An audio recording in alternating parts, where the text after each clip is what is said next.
اعوذ باللہ من الشیطان الرجیم بسم اللہ الرحمن الرحیم۔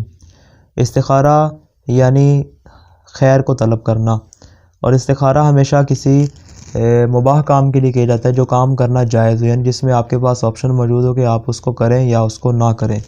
تو اس کا مطلب یہ ہوگا یعنی استخارہ کسی واجب یا حرام کام کے لیے نہیں کیا جائے گا، کیونکہ جو واجب کام ہے اس کو بہرحال انجام دینا ہے اور جو حرام کام ہے اس کو بہرحال چھوڑنا ہے۔ مباح کام میں استخارہ کیا جائے گا، اور استخارہ کرنے کے کئی ایک طریقے بیان ہوئے ہیں۔ زیادہ جو بہتر طریقے ہیں وہ دو طریقے ہیں۔ ایک طریقہ جو ہے وہ حضرت رسول خدا صلی اللہ علیہ وسلم کی جانب منسوب ہے، اور دوسرا طریقہ ہمارے امام زمانہ عجل اللہ فرجہ الشریف کی جانب منسوب ہے۔ جو طریقہ امام زمانہ کی جانب منسوب ہے وہ ہے تسبیح والا استخارہ کرنا۔ اس کا طریقہ کار یہ ہے کہ انسان تسبیح کو اپنے ہاتھ میں پکڑے اور اس طرح ہاتھ میں رکھ کے اپنا داہنا ہاتھ تسبیح کے دانوں پہ رکھے اور 3 مرتبہ درود پڑھے، اللہم صلی علی محمد وآل محمد، اللہم صلی علی محمد وآل محمد، اللہم صلی علی محمد وآل محمد۔ 3 مرتبہ درود پڑھنے کے بعد جس دانے پہ آپ کی انگلی ہو اس دانے کو ہاتھ میں پکڑ لیا جائے، اور وہاں سے پھر اس کو 2 کر کے شمار کیا جائے۔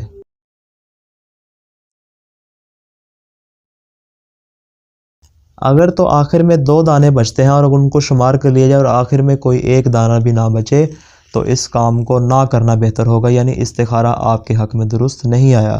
لیکن اگر دانوں کو شمار کرتے ہوئے آپ 2 دانوں کو جب شمار کر رہے ہیں اور آخر میں ایک دانہ بچ جائے تو اس کا مطلب یہ ہوگا کہ آپ کا یہ استخارہ درست ہے اور نیک ہے، اس کام کو انجام دینا آپ کے لیے بہتر ہے۔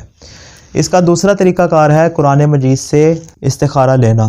قرآن مجید سے استخارہ لینا یہ حضرت رسول خدا صلی اللہ علیہ وسلم کے فرمان کے مطابق ہے کہ آپ قرآن مجید سے استخارہ لیا کرتے تھے۔ اس کا طریقہ کار یہ ہے کہ انسان اپنے دائیں ہاتھ میں قرآن مجید کو پکڑے، قرآن کو ہاتھ میں لے کے 3 مرتبہ سورہ توحید کی تلاوت کرے، اس کے بعد 3 مرتبہ درود شریف پڑھنے کے بعد پھر قرآن کو کھولے، جو صفحہ کھولے گا اس کی پہلی سطر پہ جو آیت لکھی ہوگی اس کے مفہوم کو دیکھا جائے گا۔ اگر تو وہ آیت رحمت ہے تو اس کام کو کرنا نیک ہے، اگر وہ غضب کی آیت ہے تو بہتر ہے کہ اس کام کو نہ کیا جائے۔ بسم اللہ الرحمن الرحیم۔ قل هو اللہ احد اللہ الصمد لم یلد ولم یولد ولم یکن لہ کفوا احد۔ بسم اللہ الرحمن الرحیم۔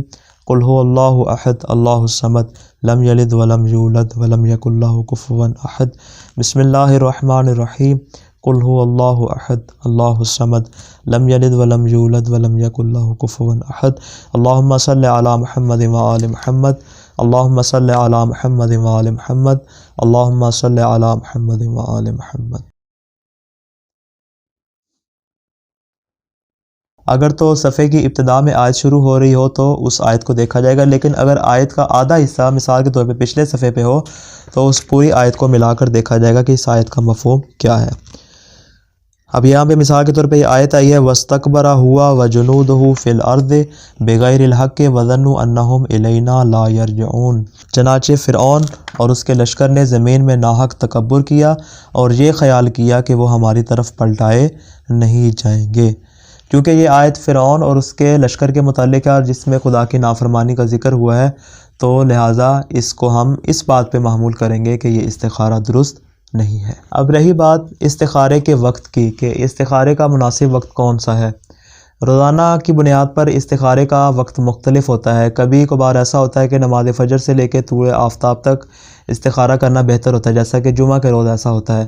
اسی طرح جمعہ کے روز زوال آفتاب سے لے کر نماز عصر تک کا جو وقت ہوتا ہے اس میں استخارے کرنے کا بہت ہی بہترین وقت ہے۔